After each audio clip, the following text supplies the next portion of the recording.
I'm Diane Rosignol with NAREIT. In conjunction with NAREIT's REIT Week, I'm here today with Chris Benjamin, President and CEO of Alexander & Baldwin. Chris, how are you today? I'm doing well. Thanks, Diane. How are you doing? As the largest owner of grocery and drug-anchored retail in Hawaii, what are some of the challenges of COVID-19 that you have seen are unique to the state? You know, the thing that's unique about Hawaii is that being a very isolated chain of islands, we've had the ability to do a fabulous job in managing the disease. I think our government leaders have taken all the right steps to protect our citizens from COVID-19, and the results are truly phenomenal. We've got very low incidence. But of course, we've done that by cutting off the flow of tourists to the state, and that flow of tourists is also the flow of revenue that supports so many of our residents in Hawaii. So the challenge that we have is, how do we reopen and stay safe?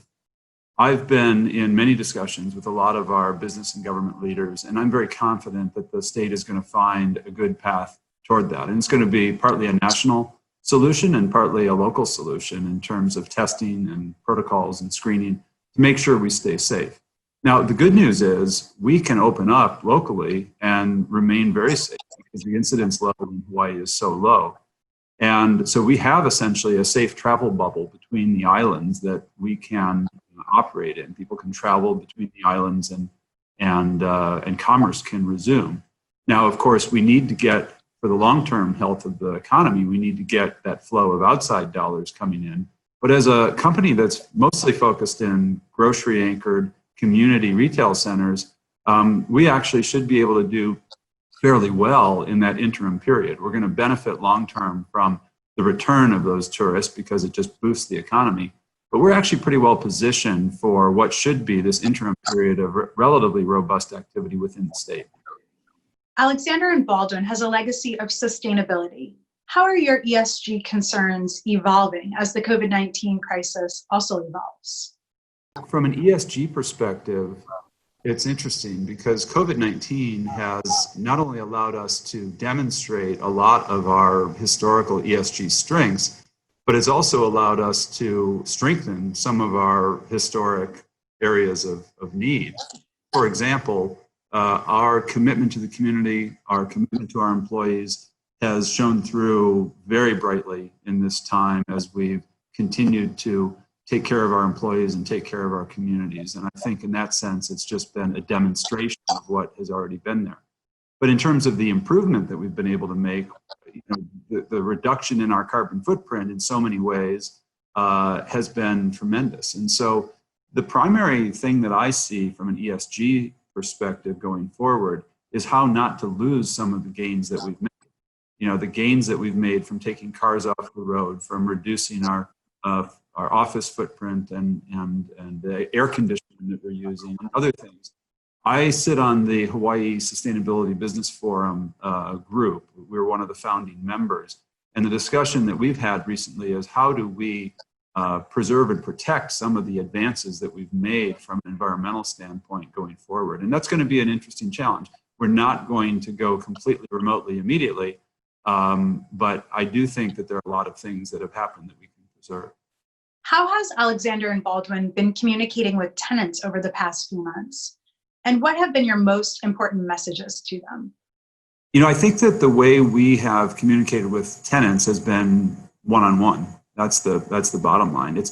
If we have 1,000 tenants, we probably have 900 different situations, because we've got a lot of small local tenants who have challenges and needs that are very different from some of our nationals. We have essential tenants whose needs are very different from those quote-unquote non-essentials that we're not allowed to stay open. We've been communicating, again, one-on-one as a small community and as a company that has all of its property management in-house and local. We have the ability to work one-on-one with our tenants and customize what we are doing for them. In some cases, it's helping them stay open, whether it's with curbside pickup or other safety measures that we can help put in place. In other cases where they aren't able to stay open, it's been rent relief. In other cases, and that rent relief, by the way, can take a lot of different forms. But the bottom line is that where I think we have an advantage as a local player with all of our property management in-house is that we are able to work with our tenants one-on-one. And that's really essential in this kind of a period of time. And it's been generally going very well. We've got a lot of challenges, of course, as do all landlords.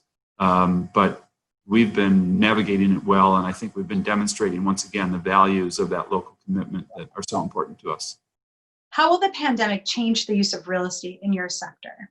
First of all, anyone who thinks that they can predict the future right now is kidding themselves. So we have to acknowledge that. There's a lot of uncertainty.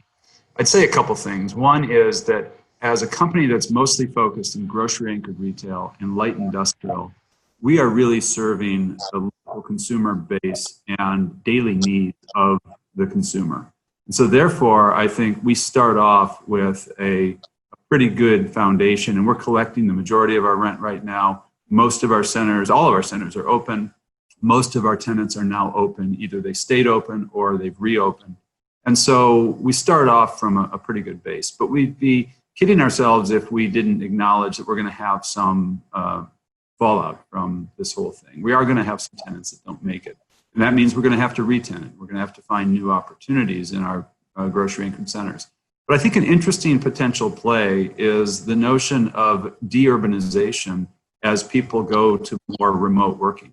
I think that a lot of the needs that have previously been met by urban providers may need to be met by suburban providers as people are working more from home, whether it's a nail salon or a barber, or some of those daily business needs that people may have that they used to get at the office, whether it's copying or meeting space, that now they're going to have to get in another setting. And I think some of those needs could be met in a suburban setting like our centers. So again, it's impossible to predict, but we're certainly going to be very focused on identifying those shifts that take place as a result of COVID-19 and just the risk of pandemics in general, and try to take advantage of it in our portfolio. So time will tell. It'll be interesting, but we're certainly very optimistic that our asset base is well positioned going forward. Chris, thank you so much for your time today. Thank you, Diane. Nice talking to you. For more from REIT Week, visit REIT.com.